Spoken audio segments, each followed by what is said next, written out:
জয় নিতাই, জয় গৌর, জয় রাধে শ্যাম। সুখী হওয়ার মূল মন্ত্র কি জানেন? চলুন জেনে নেওয়া যাক। হচ্ছে, যার সাথে মনের মিল নেই তার সাথে সম্পর্ক রেখো না। 2 নাম্বার হচ্ছে, যেখানে তোমার কদর নেই সেখানে যেও না। 3 নাম্বার হচ্ছে, যে বোঝে না তাকে বোঝাতেও যেও না। 4 নাম্বার হচ্ছে, যেটা হজম হয় না সেটা খেও না। 5 নাম্বার হচ্ছে, সত্য বললে যে রেগে যায় তার সঙ্গে সম্পর্ক রেখো না।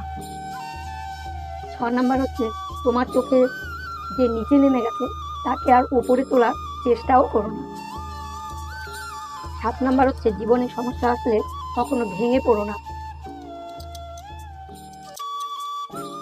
8 নাম্বার হচ্ছে, কখনো কারো কষ্ট দেখলে আনন্দ প্রকাশ করো না। 9 নাম্বার হচ্ছে, যারা আবহাওয়ার মতো বদলে যায় তাদের সাথে কখনো মেশো না। সকলে একবার বলো, নিতাই গৌর সীতানাথ প্রেমানন্দে হরি হরি, রাধে রাধে।